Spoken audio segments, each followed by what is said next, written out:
The Rake. Author Anonymous.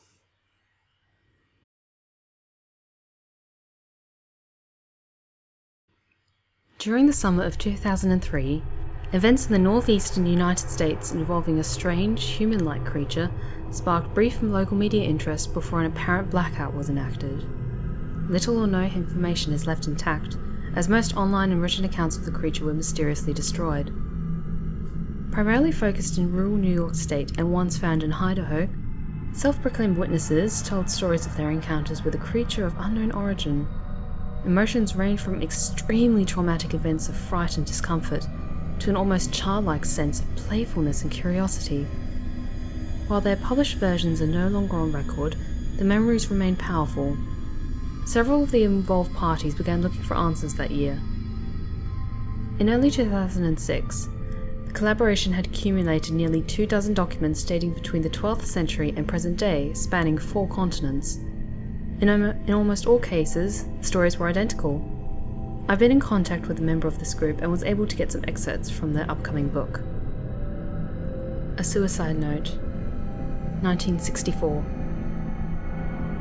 As I prepare to take my life, I feel it necessary to assuage any guilt or pain I have introduced through this act.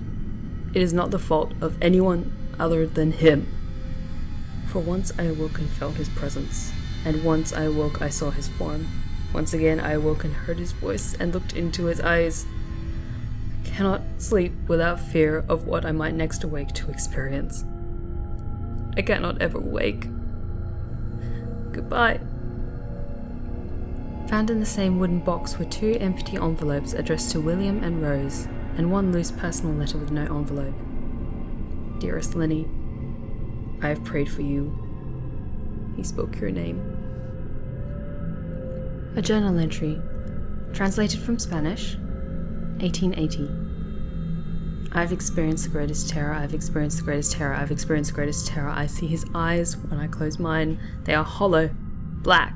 They saw me and pierced me. His wet hand, I will not sleep. His voice. The rest of the text is unintelligible.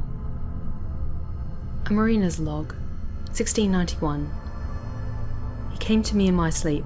From the foot of my bed I felt a sensation. He took everything. We must return to England. We shall not return here again at the request of the Rake. From a witness, 2006. 3 years ago, I had just returned from a trip to Niagara Falls with my family for the 4th of July. We were all very exhausted after a long day of driving, so my husband and I put the kids right to bed and called it a night. At about 4 AM, I woke up thinking my husband had gone up to use the restroom. I used the moment to steal back the sheets, only to wake him in the process. I apologized and told him I thought he got out of bed. When he turned to face me, he gasped and pulled his feet up from the end of the bed so quickly his knee almost knocked me out of the bed. He then grabbed me and said nothing. After adjusting to the dark for half a second, I was able to see what caused the strange reaction. At the foot of the bed, sitting and facing away from us, there was what appeared to be a naked man, or a large hairless dog of some sort. Its body position was disturbing and unnatural, as if it had been hit by a car or something. For some reason I was not instantly frightened by it, more concerned as to its condition.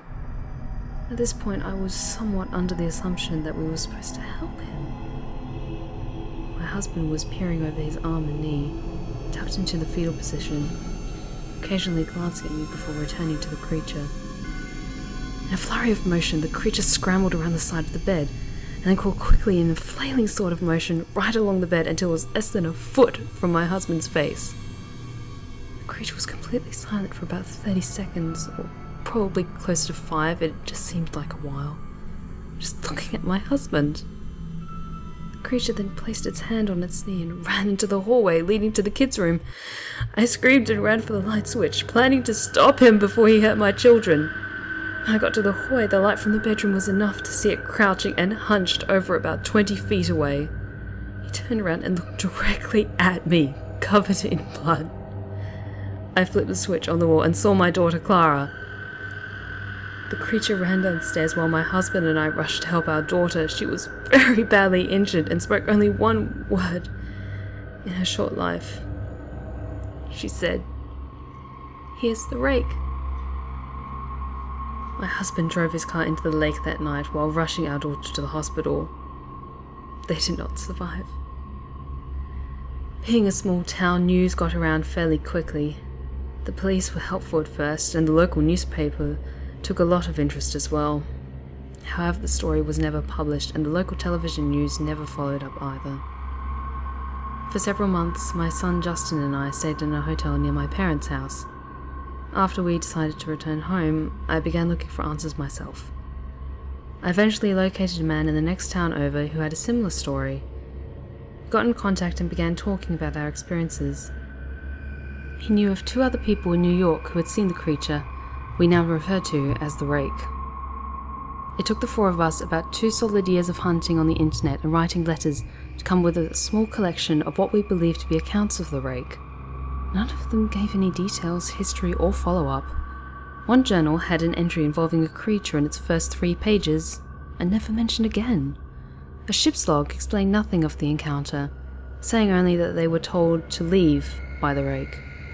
That was the last entry in the log.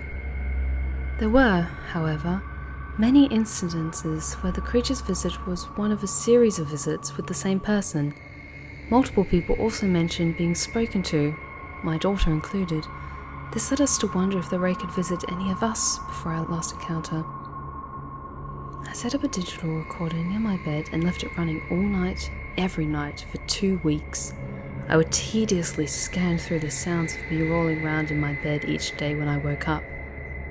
By the end of the 2nd week, I was quite used to the occasional sound of sleep while blowing through the recording at 8 times the normal speed. This still took almost an hour each day. On the first day of the 3rd week, I thought I heard something different. What I found was a shrill voice. It was the Rake. I can't listen to it long enough to even begin to transcribe it. I haven't let anyone listen to it yet. All I know is that I've heard it before, and I now believe that it spoke when it was sitting in front of my husband. I don't remember hearing anything at the time, but for some reason the voice on the recorder immediately brings me back to that moment. The thoughts that must have gone through my daughter's head made me very upset. I have not seen the Rake since he ruined my life, but I know that he has been in my room while I slept. I know and fear that one night I'll wake up to see him staring at me